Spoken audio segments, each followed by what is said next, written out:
with the first question, because I wanted to ask you about the New Zealand or the Maori concept of marae? Mana or Mariah? Mana, sorry, Mana. Yeah. No, that's okay. Mariah is a meeting house, and Mariah is a name that we sometimes give to girls who we're hoping will grow up and work on the marae.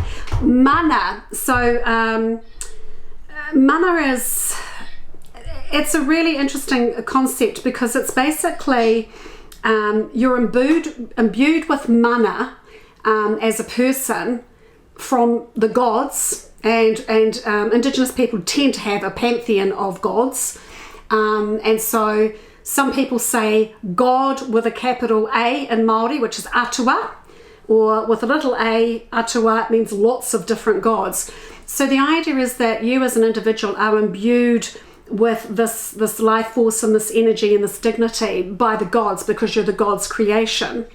And then the respect and love that you get from your family and your extended family and your tribe imbues you with more mana. And the way that you behave, basically, if you behave well, then other people will treat you with respect. And so they are enhancing your mana because they're recognising that you are somebody who they respect and who behaves well. How's that? Yeah, that's great. So in the context of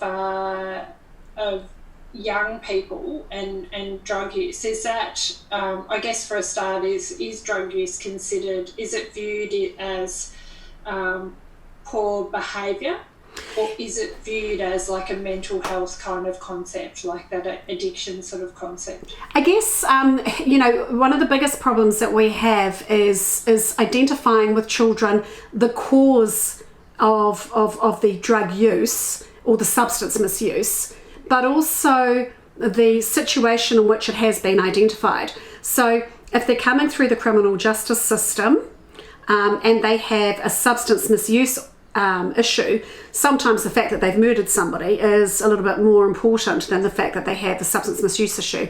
We also have, children that haven't been diagnosed with intellectual disabilities who have a substance misuse issue because they're hanging out with other kids. They're the weakest link sometimes, so they're the one that's either sent to steal the drugs from mums or dads, or they're the one that's actually they get that child to experiment with the drugs before everybody else tries it to see what sort of effect it's going to have.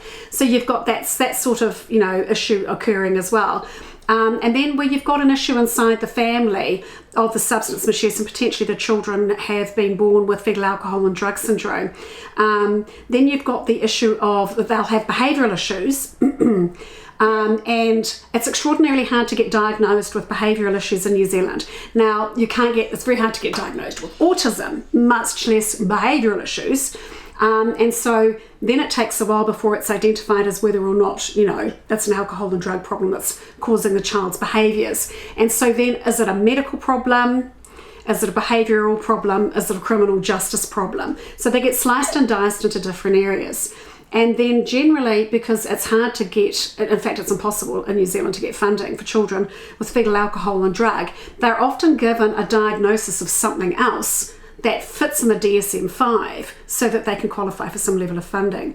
So you'll have a child that's presenting with behavioural issues and you'll go, yeah, fetal alcohol and drug, and you'll look at the parents and go, oh yeah. And then what happens, of course, is they get into the health system where they go, right, well, we're going to call this autism and ADHD, which the child doesn't have potentially at all. And then they get chocked full of risperidone often, or Risperdal, sometimes it's called, antipsychotic, or Ritalin. And some of the doses I've seen children on are, what we'd use on a psychotic adult. And little kids have been given this stuff. So then you've got potentially a mental health issue that's occurring because of the medication that they're on and the situation that causes for them. So that's a little bit of a long answer, but it's really not a simple pathway to figuring it out and figuring where the child fits and figuring out how to support them best in this country. Some better ideas in other countries, thank goodness. Okay, Okay, tell us about some of those then. Well, I think the best ones, and certainly the ones I've given you the most resources on, are the ones from Canada. And you look at leading Thunderbird Lodge. I mean, V is very humble, and if you've watched his introductory video, have you watched it? Yeah. So V's actually, he's very humble when he's talking about that education system that he's running with those kids. But in actual fact, he's a teacher and he's a curriculum developer. So he actually created the curriculum for, teaching people how to make drums and stuff like that. And he actually created the curriculum so it'll work for different age groups inside the schooling system in terms of qualifications.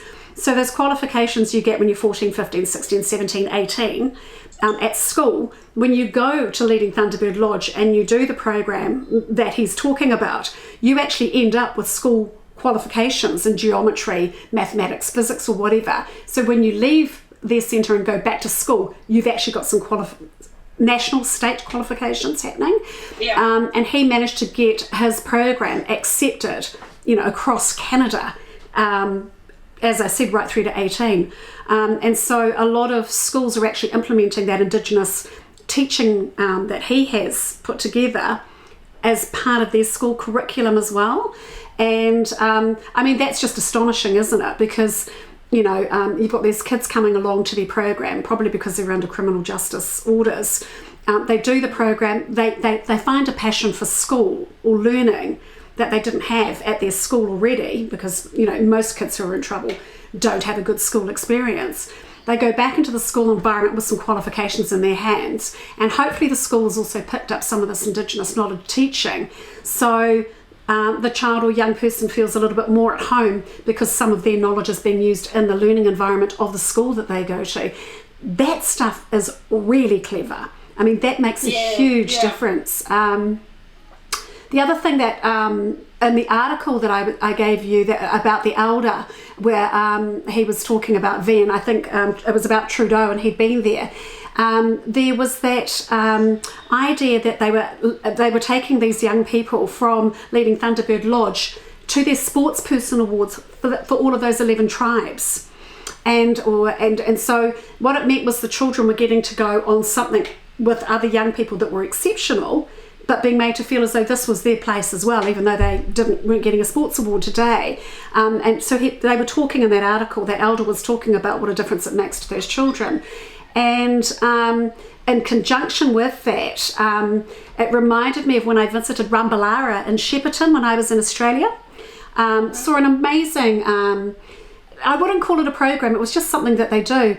So they've got this amazing footy and netball ground, and from what I can understand, back in the day, back in the early 1900s, maybe 1906, 1908, something like that, Aborigines weren't allowed to get together as a group. Apparently it was against the law or something, off their own lands. But they were allowed to actually build a footy club where they were able to, meet and play footy. And so that over the years became their place in town where they could all come together, and they expanded it into the netball courts. And when I visited, they had some people from Mildura. They had busloads of people coming from Mildura to play netball and footy against them, who weren't Aboriginal. And I was in the kitchen with all of the other grandmothers, making the snacks, the cakes and the sandwiches and everything for everybody to eat between their games. And it was really interesting because, with my accent, they figured out I wasn't from there.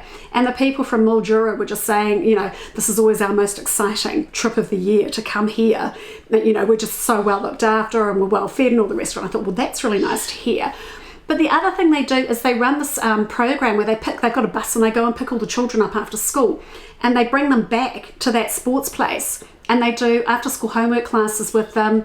They do all sorts of discussions and identity sort of building exercises around, not using alcohol, drugs or joining sports teams. And they've got a sort of a little college, I guess it is, where kids that are struggling can come out of school and be focused on doing some school stuff along with some sports stuff that's run literally by the Rumbalara, the people at Rumbalara themselves.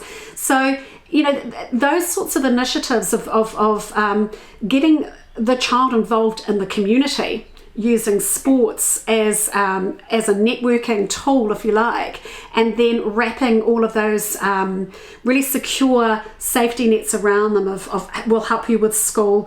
If there's something going on here at home, maybe we can help with that. There's something happening with your health, we've got our own health service organisation, we can send you over there. That sort of stuff works really well. And Leading Thunderbird, they talk about, they've got the All Nations Healing Hospital there.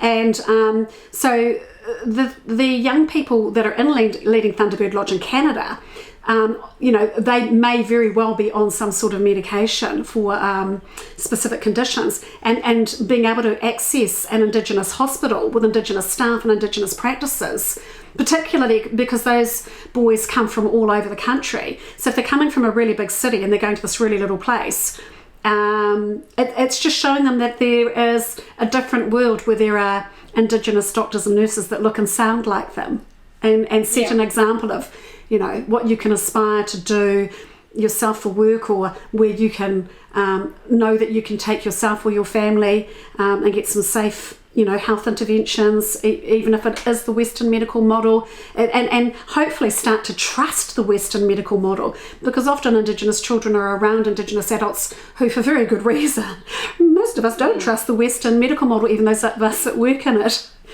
so yeah.